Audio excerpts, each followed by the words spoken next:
A mother witnessed a conversation on her 12-year-old daughter's cell phone with a stranger. Suspicious, she decided to call and was shocked to recognize the voice on the other end of the line. Celestina watched her daughter Elisa carefully choose her clothes for school. The reflection of the young girl in the mirror showed more than just a child deciding what to wear. It reflected a transition to another stage of her life. It was the eve of Elisa's 12th birthday, and she knew how much this date meant to her daughter, the celebration of her birth. "Mom, I really hope to get a new cell phone tomorrow. All my friends communicate by messages and I feel a little isolated without that," Elisa said, adjusting her blouse and looking at Celestina through the mirror. Elisa had grown a lot in the past year, and Celestina felt a mix of pride and melancholy seeing her daughter become independent. "I understand, Lisa. A cell phone really can help you stay more connected with your friends," Celestina replied, thinking about the responsibility that comes with unlimited access to the digital world. She wanted to protect Elisa from many things, but she also knew she couldn't hold on to her forever. Celestina thought about how things had changed since her own adolescence, when conversations were face-to-face and not through a screen. As she drove Elisa to school, Celestina reflected on the changes in her life since Lorenzo, Elisa's father, had left them. Elisa occasionally mentioned her father, especially when important dates like her birthday approached. "I sometimes miss my dad, you know. Especially on days like today," Elisa said, looking out the car window with a voice laden with a nostalgia that seemed too heavy for her young years. After dropping Elisa off at school, Celestina headed to the electronics store. Walking through aisles filled with digital devices was like navigating a sea of possibilities and challenges. Celestina chose a cell phone model that she thought would be perfect for Elisa, modern but not overly complicated, ideal for a 12-year-old. As she made the purchase, she thought about how this cell phone would be Elisa's first portal to a larger and in many ways more complex world.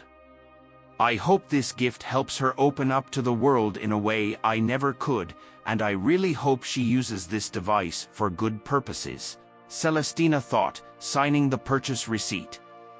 Celestina returned home with the gift hidden in the back seat, feeling a mix of excitement and anxiety. She knew this cell phone meant more than just a means of communication, it was a symbol of trust and growth. "She's growing up and I can't protect her from everything, but I can be here to help her navigate this new aspect of her life. If I've truly been a good mother, she'll know how to move forward on this new path with wisdom," Celestina thought, having already heard many stories of young people who had lost their way because of the mobile phone. A day passed. The dawn light had barely touched the horizon when Celestina began.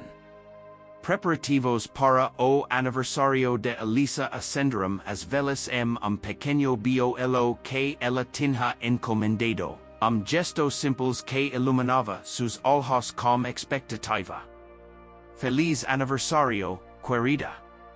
Espero que esse dia sea tão especial quanto você é para mim," disse Celestina, entregando o bolo a Elisa, que sorria com alegria contagiosa. Elisa apagou as velas e agradeceu, sus ojos brilhando de felicidade. "Obrigada, mãe. Este dia já é perfeito, mas estou realmente animada para ver meu presente," disse Elisa com uma risada, aguardando ansiosamente a surpresa prometida. Então Celestina entregou o pacote cuidadosamente embrulhado. "Espero que isso te ajude a se conectar mais com seus amigos e traga ainda mais alegria aos seus dias," disse Celestina, observando Elisa desembrulhar o celular com crescente entusiasmo. Enquanto Elisa explorava esse novo telefone, Celestina sentiu uma mistura de emoções. A conversa rapidamente se voltu para memorias mais dolorosas. May, você acha que ele lembra do meu aniversário? Você acha que papai ainda pensa em nós?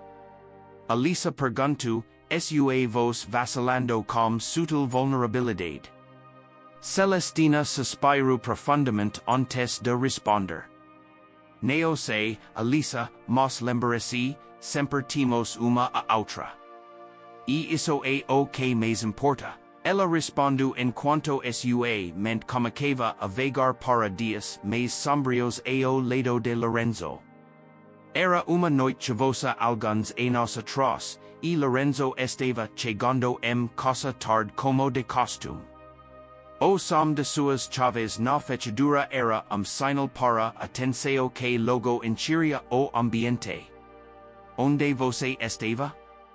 Você perdeu o jantar de novo, e Alisa estava perguntando por você, Celestina disse, tentando se manter calma enquanto Alisa espiava de trás das cortinas. Lorenzo, visivelmente irritado e tenso, jogou seu casaco sobre a cadeira com desdém. Isso não é de sua conta, Celestina. Você deveria se preocupar mais em manter esta casa em ordem em vez de onde passo minhas noites. E ele respondeu com rispidez, fazendo Celestina estremecer. O cairo de cigarros e desespero parava no ar. Aroma que Celestina havia aprendido a associar aos casinos e às casas de jogos que ele frequentava. Precisamos de você aqui, Lorenzo. Sua filha precisa de você. Você está gastando todo o nosso dinheiro nessas saídas.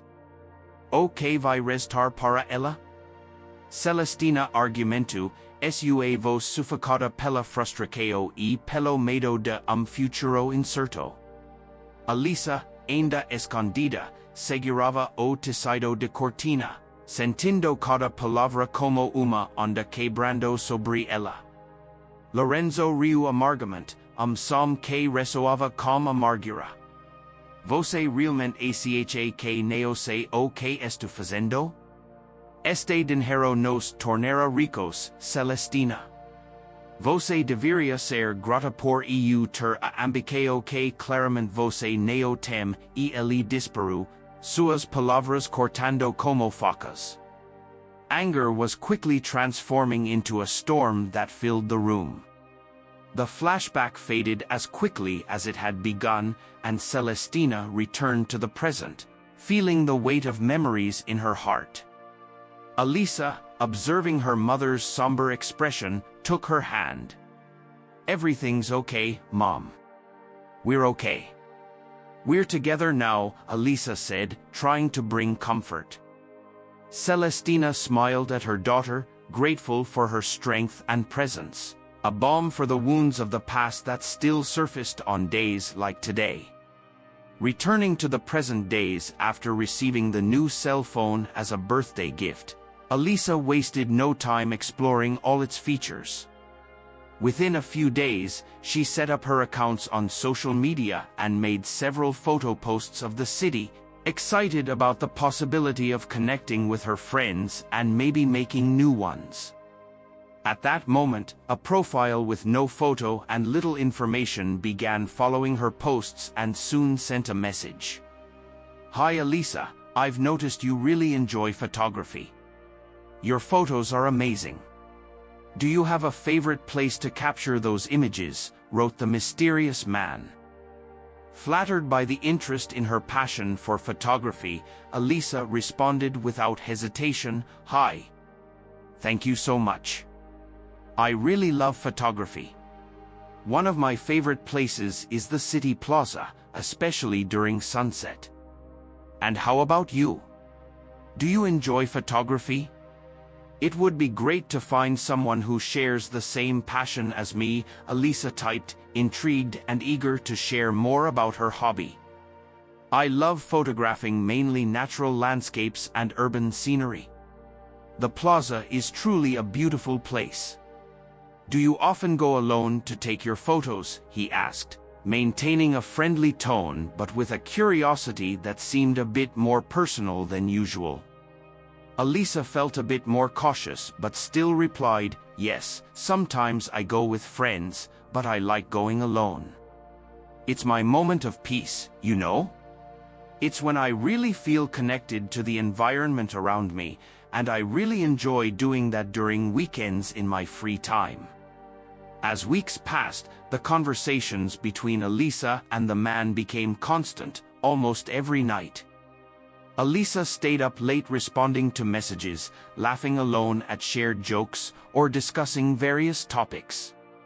Celestina, noticing a change in her daughter's sleep habits, began to feel increasing concern.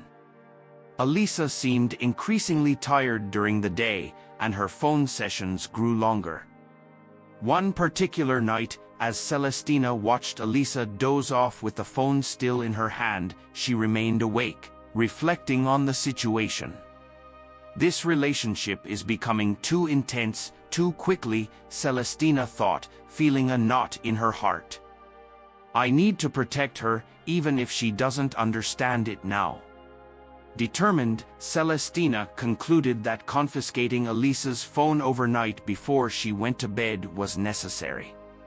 She knew this decision could cause conflict between them, but her maternal instinct to protect her daughter from potential unknown danger was stronger. "I have to do it," she decided firmly. Tomorrow morning, Celestina planned as the moon cast a soft glow through the closed curtains.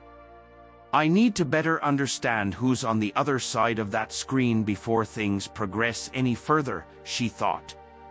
Celestina spent the night awake, pondering the implications of her decision, hoping that dawn would bring more clarity and fewer worries.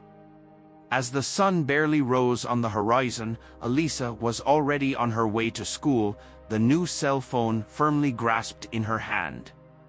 During recess, she distanced herself from her peers, immersed in another conversation with the mysterious man. He had become a constant presence in her digital life, someone with whom she shared laughter, interests, and now confidences. "Where do you live?" he casually asked during their conversation. Alisa hesitated, apprehension tingling in her sensitive stomach. The man quickly typed his own address. "Don't worry, I live on the other side of town, on Acacia Street, number 45. Now you know where to find me, and I'd love to know a little more about you." Encouraged by his openness and perhaps her youthful innocence, Alisa responded, "Oh, I live near Central Park, on Lily Street. It would be great to meet up." "You seem like a nice person," he immediately accepted, suggesting they meet at the square the next day. Back home, Alisa was distracted, thinking about the planned meeting when Celestina approached her. "Alisa, your teacher called today. She said you were on your phone during class. That can't continue, or you won't be allowed to bring it to school. This device is meant to help you and facilitate your research, expand your knowledge. I didn't give you a phone for your grades to drop," Celestina scolded, though she knew Alisa promised to behave better. "I know, Mom, I'll be more careful from now on," Alisa promised, retreating to her room. But the promise quickly faded as the night progressed, and the digital conversation intensified. It was almost dawn when Celestina, concerned about the still-lit light under Alisa's door, decided to intervene. She opened the door quietly, finding Alisa still awake, eyes fixed on the bright screen. "Alisa, it's very late. I need to take the phone now, or you'll spend another sleepless night, and that has me worried about your health," Celestina said, extending her hand. Alisa hesitated, trying to resist. "No, Mom, please. I'm talking to an important person, and I wouldn't like to interrupt the conversation, especially because of you. I'm 12 years old, I'm old enough to make my own decisions, and I know my virtual friend would agree with me," Alisa firmly responded. Celestina's concern turned into immediate alarm. "Elisa, that's very dangerous. You're not meeting him." "I'll keep your phone for now." Her disapproval was unmistakable as she confiscated the device before leaving the room, leaving behind a tearful and confused Elisa. Back in her room, Celestina opened the phone and began examining the conversation. With each message, her heart tightened. The man's words? The weight of maternal responsibility rested upon Celestina, hidden beneath a superficial appearance. She feared the dark intention lurking behind the conversations, the probing questions, and the palpable anxiety in a casual encounter. Sitting on the edge of the bed, cell phone in hand, Celestina knew she had to protect Elisa at any cost. The night slipped through her fingers, and Celestina found herself scouring the phone for more clues, while the silence of a difficult decision filled the room. The morning after, following the confiscation of the device, hung tense and silent in Celestina and Elisa's home. When Elisa arose, her countenance reflected shadows of resentment toward her mother's decision. Mechanically preparing for school, her enthusiasm waned in the emotional distance between mother and daughter. Throughout the car ride, the silence became tangible, interrupted only by Celestina's futile attempts at dialogue. "Elisa, I know you're upset," Celestina murmured softly, casting concerned glances at her daughter's reflection in the rearview mirror.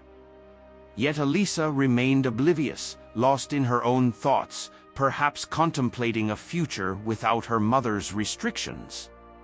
Upon arriving at school, Elisa walked away without looking back, her expression a silent scream of frustration and resentment. Watching her departure, Celestina sighed with regret as the weight of worry settled in her chest. Back at home, the day crept slowly for Celestina, who tried to distract herself with household chores, while her mind wandered worriedly about Elisa's whereabouts and well-being. It was then that the phone interrupted her lethargy, an unexpected call from Elisa's teacher. Confused and alarmed, Celestina responded nervously, promising to resolve the situation. As she hung up, a disturbing thought took hold of her. What had really happened that morning at school? With trembling hands, she took Elisa's cell phone in search of answers, finding the number of a man marked in the contacts list. Nameless, but with ominous weight. The call was dialed with hesitation, Celestina's heart pounding in her chest. The phone rang, and each tone seemed an echo of her own uncertainty. When someone finally answered on the other end, the familiar voice froze her blood in her veins. It was Lorenzo, her ex-husband, the last person she expected to find on the other end of the line. Words caught in her throat as Lorenzo questioned her intrusion into Elisa's private life. Celestina's heart pounded with fear, facing the reality that her daughter had been in contact with someone she had tried to keep away. Rage, "She's here with me in the plaza. Elisa wanted to see me so badly that she left school." "Really, Celestina, you shouldn't have given a young girl like her a cell phone. It makes her reckless," Lorenzo remarked, his voice dripping with false concern, intensifying Celestina's fury. Celestina's heart raced with the revelation, concern quickly morphing into panic as she imagined her daughter with Lorenzo. She took a deep breath, trying to rein in the storm of emotions threatening to overwhelm her. Celestina gripped the phone tightly as Lorenzo spoke on the other end, his voice blending threat with desperation. "Celestina, I'm in a very bad situation here. I need you to get me 100,000 pesos within 3 days so I can pay off the debt, or I'll have to take Elisa with me to another country. I'll take care of her there." "Away from you," he said ruthlessly. Celestina's heart froze at his words. The mere idea of losing Elisa to a man who had become a stranger, a man consumed by his vices and debts, filled her with terror. "Lorenzo, how can you threaten to take our daughter away?" "I don't have that amount of money," she replied, her voice trembling with emotion. "Look, Celestina, I'm not joking. I got involved in some gambling more than I should have. There are very dangerous people after me because of the debts I've accumulated. If I don't pay, they'll come after me, and then they'll come after you. I'm not asking, I'm telling you that you need to find that money fast," his panicked voice explained roughly. As he spoke, the sound of Elisa shouting in the background became audible through the phone. "Stop talking to my mother like that. You can't treat us this way," Elisa yelled, her voice muffled by the phone. Ignoring his daughter's protest, Lorenzo continued, "You have 3 days, Celestina. 3 days to give me the money, or I'll do whatever it takes to get it. Do you understand?" 3 days, he repeated before abruptly hanging up the phone. Celestina was paralyzed, the phone still pressed against her ear. Tears began to well in her eyes as the reality of Lorenzo's threat sank in. She felt a mix of anger, fear, and helplessness. With Lorenzo now unreachable, panic began to set in as she considered her limited options. Meanwhile, Lorenzo directed Elisa to get into his car, supposedly for a drive around the city. In an impulsive move, he turned to her in the car, deciding to seize the moment to explain his situation, perhaps to ease his own conscience or prepare her for what was to come. "Elisa, I want you to understand why I'm doing this. I got involved in gambling, and things spiraled out of control. Those dangerous people who are after me will come after your mother too, and I want to keep you safe," he began, his voice surprisingly calm but laden with urgency. "I started by betting small, thinking I could control it, but the losses were greater than I could bear. Now these people want their money, and they don't care who they have to hurt to get it. I don't want anything bad to happen to you or your mother because of me," Lorenzo continued, looking at Elisa through the rearview mirror, trying to find any sign of understanding on her face. Listening to her father's words, Elisa felt a mixture of fear and confusion. "But what are we going to do? How are we going to get so much money so quickly?" she asked, her voice small and uncertain. Lorenzo sighed, the weight of his choices crushing him. "I don't know yet, Elisa, but I need you to trust me. I'll do everything I can to get us out of this situation," he promised. Though in her inner turmoil, she doubted her own words. At home, Celestina paced back and forth in her living room, thoughts swirling around how she could gather 100,000 pesos in just 3 days. The amount was astronomical for her, a simple office worker with limited savings. She considered various possibilities, applying for a bank loan, but her income wouldn't support the repayment terms. Selling some of her possessions, though she knew it wouldn't reach the necessary value, or even asking for help from friends and family, an option that filled her with both shame and anticipation. As she mentally listed her limited options, Celestina remembered the dream she and Elisa had always shared, to open a small boutique selling art and crafts. They imagined a cozy space where they could sell handmade products and perhaps even organize workshops for the community. Inspired, Celestina rushed to the closet where she kept her artisanal creations and materials. "Maybe I can sell all this somehow, quickly, perhaps online or at a local market," she thought, although she knew it would be challenging to generate so much money so quickly. Desperate, she began preparing for an emergency sale, taking photos of each item and attempting to list them online. But soon she realized that the logistics and time required would make this option unfeasible within the 3-day time frame. Frustrated and feeling the weight of the situation, Celestina found herself at a dead end. It was then that she remembered Javier, a longtime friend who had become a prosecutor and had a vast network of contacts. Maybe he can offer me some advice or help, she thought, a thread of hope creeping in. Celestina picked up the phone and called Javier, arranging a meeting to discuss her situation. Javier met her at a quiet cafe where they could talk without interruptions. As soon as they sat down, Celestina poured out her heart, recounting Lorenzo's threats, the debt, and the ultimatum to take Elisa away. "Javier, I'm desperate. He's asking for an amount I can't even imagine gathering in such a short time. I tried to think of everything, even selling my crafts, but nothing comes close to what I need," she said, her voice filled with anguish. Javier listened attentively, his serious expression reflecting the gravity of the situation. After a moment of reflection, he spoke. "Celestina, this is a very serious situation. First, we need to ensure Elisa's safety. I'll see what I can do legally to protect you both. As a prosecutor, I have access to resources that can help manage the situation legally, especially considering that Lorenzo is involved in criminal activities," he said. As for the money, Javier continued, "It's important not to give in to his threats without legal protection. If Lorenzo is being pursued for debts from illegal gambling, that can work against him legally.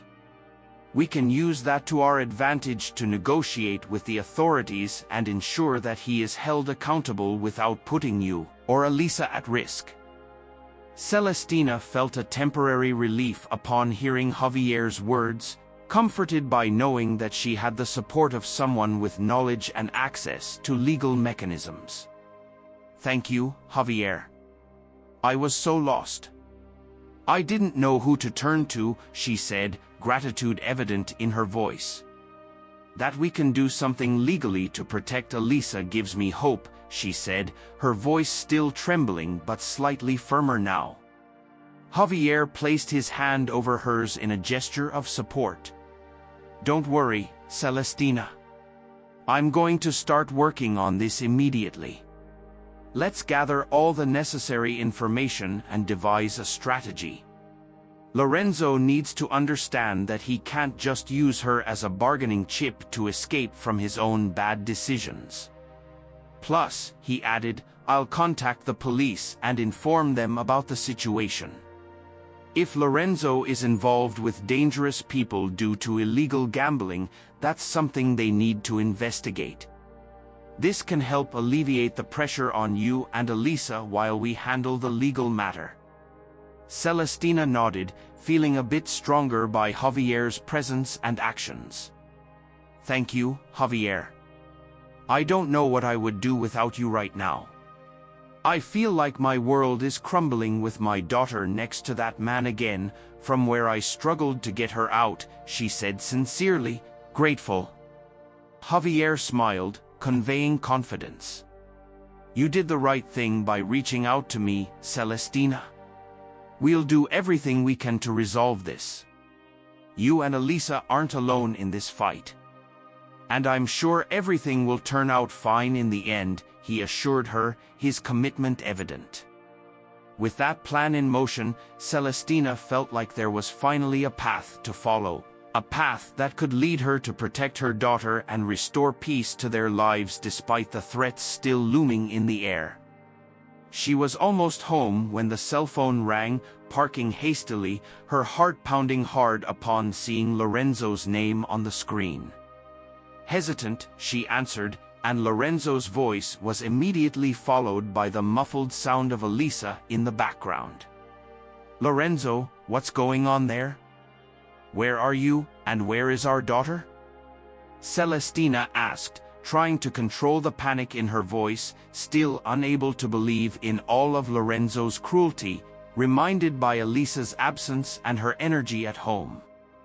"We're at a warehouse in the city where no one can find us, Celestina. Things are getting serious here. The people I owe money to are losing patience, and they said they're going to pay a visit to my ex-wife if I don't pay up soon. I'm worried about you," Lorenzo said, his voice revealing a mix of fear and urgency. Celestina felt a chill run down her spine. "Please, Lorenzo, don't do anything to our daughter. I'll find a way to get the money, but I beg you, make sure Elisa is safe. I'll try to take care of myself from here and get that money somehow," she replied, her voice trembling. Lorenzo sighed on the other end of the line. "I'm not here to hurt Elisa. If they come after you, she'll be safe with me. But you need to hurry, Celestina, or you're going to get hurt unnecessarily. Time is running out." The call ended, leaving Celestina plunged into deep anguish. She sat in the car for a few minutes, trying to assimilate the gravity of the situation. The idea of waiting for the police while her daughter was in Lorenzo's hands and possibly in danger was unbearable. However, despite the overwhelming fear for their safety, Celestina decided to trust the legal process and hoped that the police could intervene in time. Meanwhile, at the warehouse, Elisa watched her father with a mixture of fear and confusion. "Dad, who are those guys? Where are they now?" she asked, trying to understand the web of trouble her father had gotten into. Lorenzo avoided meeting Elisa's eyes as he responded evasively, "They're just people who don't want to. No more waiting for the money I owe, don't worry, I have everything under control," he said, trying to reassure her, but his words sounded hollow and unconvincing. Elisa, growing increasingly anxious, pressed for more answers. "But Dad, how did all this start? You've always gambled. Why didn't you ever ask for help to quit this ugly vice that has hurt you so much? I've missed you so much all these years without you." Lorenzo paced back and forth, clearly uncomfortable with his daughter's interrogation. "There are things in the adult world that are complicated, things I preferred to spare you and your mother. All you need to know is that I'm trying to fix it," he explained, avoiding giving details. Elisa felt frustrated and scared by her father's lack of transparency. The conversation left her more worried about her mother's safety. Her instinct told her that things would get worse before they got better as her father continued to evade her questions. Elisa knew she somehow needed to alert her mother to the imminent danger, although she didn't know exactly how. As the sky darkened, a growing sense of paranoia gripped Celestina, alone at home. Every shadow seemed to conceal a threat, every external noise sounded like an approaching menace. Lorenzo had mentioned that dangerous people might come after her, and that idea resonated in her mind with every rustle of branches outside. With her heart racing, she hurried to check all the windows and doors, securing them with trembling hands. Taking refuge in her room, Celestina lay down on the bed, trying to calm her breathing. "I just want all this to end," she thought to herself, hugging a pillow, trying to find some solace in the solemn quiet of her room. It was then that she remembered the necklace her mother had left her, a valuable piece purchased in times of prosperity and left to Celestina as a legacy of love and memory. She knew the necklace could be worth a lot, but the idea of parting with it squeezed her heart. "No, I can't sell the necklace. It's all I have left of her," she murmured to herself, determined to preserve that last link with her mother. Meanwhile, at the warehouse, Lorenzo pressed Elisa. "Your mother doesn't have anything valuable that can be sold to get the money. If she has something, I think it's best that you tell me, as you know this is compromising her safety," he asked, his voice tinged with desperation. Elisa hesitated, but the pressure was palpable. Well, she has a very expensive necklace that belonged to my grandmother. It's very valuable, and I think it would help a lot in getting the amount you're talking about. But I don't know if she would want to sell it, Elisa reluctantly shared. Lorenzo, who had momentarily forgotten about the necklace, felt a spark of hope. Of course, the necklace. How could I forget? It's highly valuable and can serve this situation, he quickly said, grabbing his phone to call Celestina. As soon as Celestina saw Lorenzo's name glowing on the phone screen, a chill ran down her spine. Reluctantly, she answered the call. "Lorenzo, what do you want now?" she asked, trying to keep her voice steady. "I remembered something that can solve our problems, the necklace your mother left you. You need to sell it, Celestina. It's the only way out for you now, and I believe it's worth exchanging that old jewel for yours and our daughter's safety," Lorenzo insisted urgently. Celestina felt a wave of anger and sadness. "No, Lorenzo, that necklace was a gift from my mother. It's the only memory I have of her. I'm not going to sell it, I can't. I'll find another way to get the money," she replied, determination reinforcing her voice. There was a pause on the other end of the line before Lorenzo spoke again, this time with a cold harshness in his voice. "Celestina, if you don't get the money, those guys will hurt you. They're not playing around. Think about it, it's your safety on the line." The call ended with those threatening words echoing in Celestina's ear, leaving her with a sense of helplessness and fear. She clutched the phone to her chest, tears beginning to form in her eyes as she considered the gravity of her situation. Her mother's legacy, the necklace, was now at the center of a terrible decision. As darkness enveloped the warehouse, the tension between Elisa and her father, Lorenzo, escalated noticeably. Distressed by the threat that her mother might be endangered, Elisa confronted Lorenzo with a critical question. "What are you going to do if Mom doesn't sell the necklace? You know she won't want to sell it, even if it means her safety." Lorenzo, with a grim expression, didn't hesitate in his response, showing a cold resolve. "If she doesn't sell the necklace, we'll go there together. I'll take it by force and take you with me to another country. Once there, I'll sell the necklace," he declared, his voice laden with an implicit threat that made Elisa recoil, shocked by her father's willingness to go down such an extreme path. Trembling, Elisa replied, tears shining in her eyes under the dim warehouse light. "I don't want to go with you. You're not a father to me, not as you should be. You weren't even there on my birthday," she said, each word imbued with pain and resentment. Lorenzo, trying to justify his actions, stumbled over his words. "I'm dealing with big problems, things you wouldn't understand, but I'm trying to fix things now. It's better for you to stay quiet, Elisa, this is for the good of our relationship," he argued, though his excuses sounded hollow and unconvincing to Elisa as the conversation drew to a close. As bedtime arrived and Lorenzo, exhausted by the day's emotions and stress, left his phone on a small table beside where he settled in, confidently thinking it was secure there, he hadn't counted on Elisa's silent determination. Taking advantage of Lorenzo's deep sleep, Elisa rose carefully, her movements slow and silent, almost as if she were holding her breath. She reached for the phone with trembling hands, aware that any mistake could quickly awaken him. She urgently typed a message to her mother. "Mom, Dad said if you don't sell the necklace, he'll force his way into the house to take it. Please leave the house. Don't reply to this message." After sending it, she deleted the sent message and the conversation, erasing any trace of her action.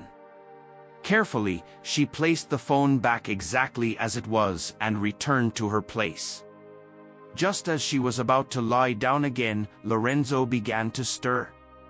He rubbed his eyes, noticing the movement. "Elisa, what were you doing?" "It's late, and you need to rest and sleep a bit," he asked, his voice still hoarse from sleep. Quickly, Elisa made up an excuse. She needed to think a bit. "The fresh air was bothering me, Dad." "I'm going back to sleep," she replied, trying to keep her voice steady and expressionless. Too tired to suspect anything, Lorenzo mumbled a vague "okay" before drifting back to sleep. Meanwhile, Elisa lay down, but sleep was far from reaching her. Her heart raced uncontrollably, dominated by worry for her mother's safety and fear of what dawn might bring. Anxiously awaiting any reaction from her mother to the critical message she had sent, the dawn brought a new day, but for Celestina, every shadow seemed to conceal imminent danger. She woke up with a sense of unease, starting her day with the usual routine, though the windows and doors remained firmly closed. As she prepared her coffee, the silent atmosphere was only interrupted by the sound of her own movements and the occasional buzz of a notification on her phone. When she finally saw Elisa's message, her heart raced. Without wasting a moment, Celestina grabbed the phone and called Javier, conveying the urgency in her voice as she quickly recounted everything: the feeling of being watched, Lorenzo's direct threat to come for the necklace, and her daughter's disturbing words alerting her to the danger. Listening attentively, Javier responded calmly, as the situation required. "I'll immediately talk to the commissioner, and we'll organize a team to go to your house," he assured her, but he didn't stop there. "We have an opportunity here to set a trap for Lorenzo. When he arrives and tries to take the necklace, we'll capture him. And if the criminals pressuring him show up, we'll capture them too. They're all involved in illegal activities, and there's also Elisa's kidnapping, which adds gravity to the situation." Absorbing every word, Celestina felt a mixture of fear and relief. It was a chance to end this situation once and for all. She agreed to the plan. While Javier coordinated with the authorities during the day, Celestina stayed in constant contact with him, receiving updates on the progress of the preparation. When Javier arrived at Celestina's house, discreetly accompanied by police officers, he went straight to explain the plan. The officers are well positioned around and inside the house, ready to act as soon as Lorenzo appears and also when the men come to collect the money he owes. "We'll keep everything under control," he detailed, checking the officers' positions through his phone. In the desolate and gloomy warehouse, Lorenzo paced back and forth with a marked expression of unease on his face. Impatience and nervousness were evident in every step he took, repeatedly checking the time. He realized time was running out. "We can't wait any longer, Elisa. If your mother hasn't called by now with the money, we'll have to go get it ourselves," he said urgently and frustratedly. Elisa, who was sitting in a corner of the warehouse, stood up, fear clear in her eyes. "Please, Dad, don't hurt Mom," she pleaded, her voice trembling with emotion and fear of what might happen.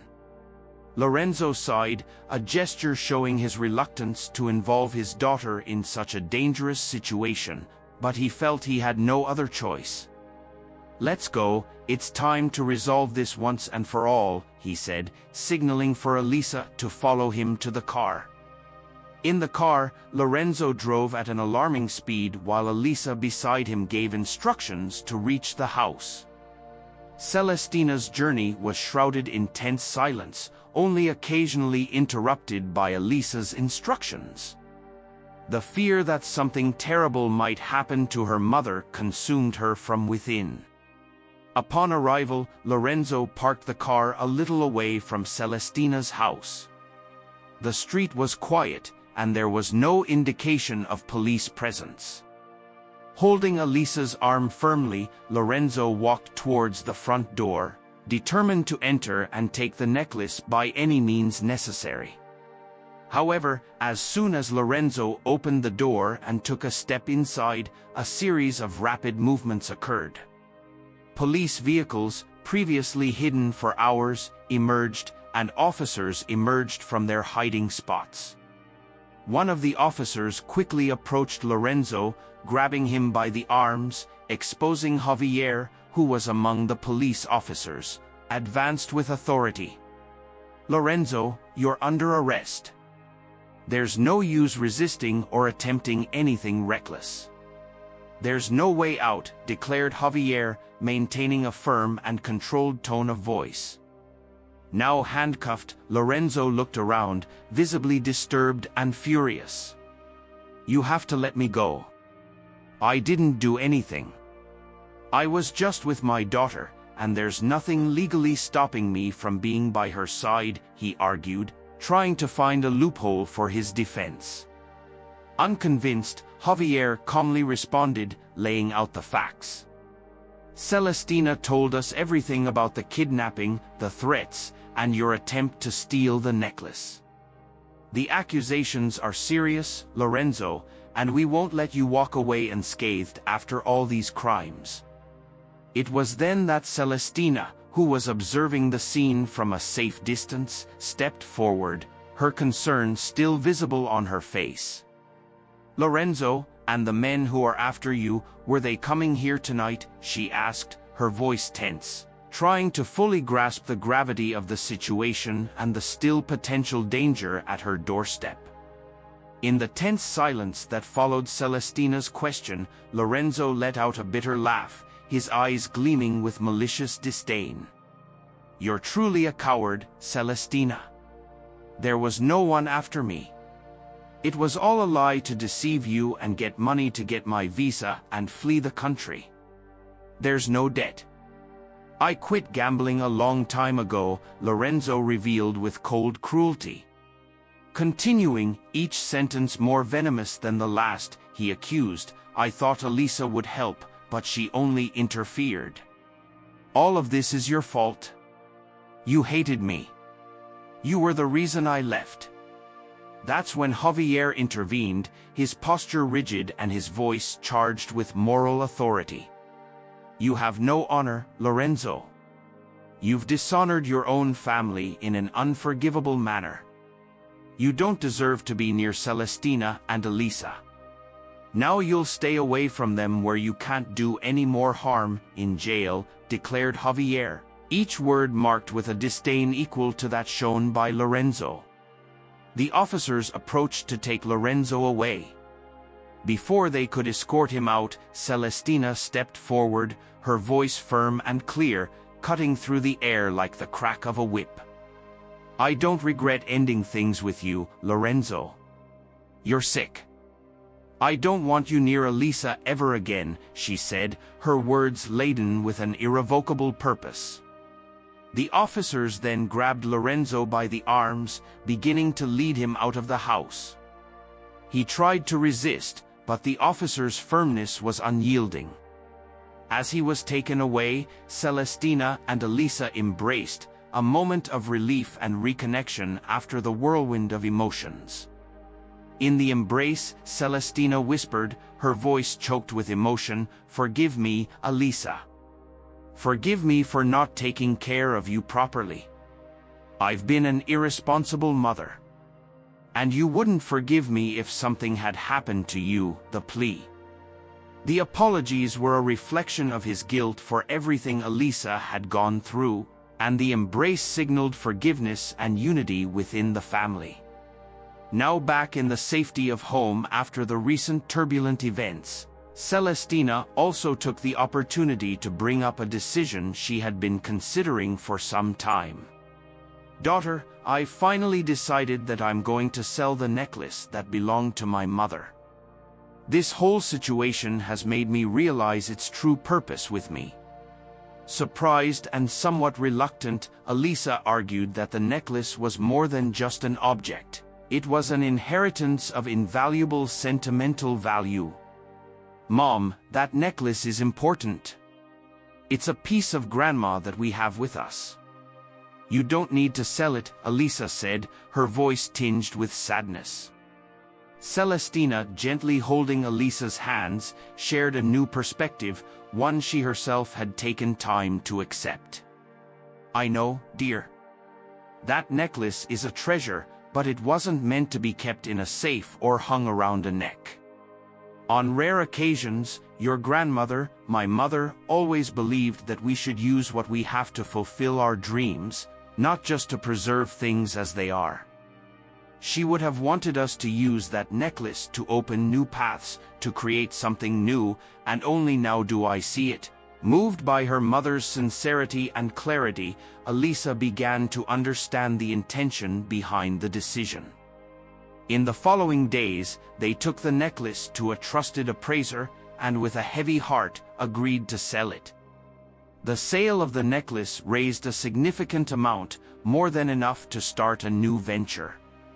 Inspired and motivated by the new amount of money on hand, Celestina and Elisa finally decided to open an art and craft boutique, a dream Celestina had always nurtured and shared with Elisa but had never had enough resources to realize. Now, with the matriarch's legacy turned into seed capital, they felt ready to begin. In the months that followed, mother and daughter dedicated themselves to preparing the boutique, carefully choosing every detail, from the decor to the products they would sell. Elisa, with her natural talent for design, took the lead in selecting colors and arranging products, while Celestina used her management experience to run the business. As the opening date approached, Celestina and Elisa's excitement only grew. The boutique was not just a store, it was a symbol of a new life, a life they chose together, supported by each other's strength and by the memory of those who came before them. "Everything is going well, Mom. We're going to have the most beautiful boutique in the whole city, full of cultural treasures," Elisa celebrated during one of the renovations. On the day of the art and craft boutique's opening, an aura of expectation and new beginnings surrounded Celestina and Elisa. But before they could open the doors of their new venture to the public, they had an important commitment: a visit to Lorenzo in prison. It was a moment they both faced with determination, knowing they needed to close a painful chapter of their lives to truly start another. Upon arriving at the prison, the encounter was charged with contained emotions. Lorenzo, visibly more worn since the last time they saw him, tried to articulate an apology, his words stumbling in a mix of regret and desperation for reconnection. "I'm so sorry for everything. I never wanted things to come to this point," he said, looking at both of them, seeking any sign of forgiveness. Holding Elisa's hand, he breathed deep before answering, his voice firm yet serene. Lorenzo said, "We wish for you to find peace and to reflect on your life here. But Elisa and I have decided that when you are out, we don't want you to seek us. We need to move forward, and that's best for us." Elisa, squeezing her mother's hand, added with a bravery that surprised even herself, "We hope you find a new path, Lorenzo, one that is good for you. But we need to build ours without you, and we hope you understand and respect that." Lorenzo, with tears in his eyes, simply nodded, acknowledging their decision and the finality of that farewell. Without further words, Celestina and Elisa stood up and left the visitation room, feeling the weight of the past finally beginning to lessen on their shoulders. Back at the boutique, the atmosphere was one of celebration and renewal. Guests began to arrive, and the space filled with life, colors, and sounds. Javier, one of the first to arrive, brought not only a bouquet of flowers but also an air of pride and support. "It's all beautiful, Celestina, Elisa. You've truly turned a dream into reality," he commented, admiring the careful arrangement of artisanal products. Celestina, looking around the space that had once only existed in her aspirations, felt a wave of gratitude and satisfaction. "We did it, my daughter. This is our new life, and we're going to live it together," she said, her voice choked with emotion. Elisa, watching the guests explore the boutique, smiled at her mother. "It's more than I ever imagined, Mom. And to think it all started with the decision not to keep the necklace but to use it to build something we could both share." They hugged, the boutique around them not just a testament to their effort and creativity but also a symbol of their journey from suffering to hope and fulfillment. "We did it together, and as long as we're together, I know we can do anything," Celestina whispered as Elisa nodded, feeling the same certainty in that moment of connection and celebration. Mother and daughters knew that, regardless of the challenges of the past, the future was a blank canvas ready to be painted with the colors of their new lives. If you enjoyed this story, we invite you to like and subscribe to our channel. Your support is crucial for us to continue producing captivating stories regularly. Stay tuned so you don't miss our next fascinating narrative, which will be available soon. We greatly value your support. See you soon.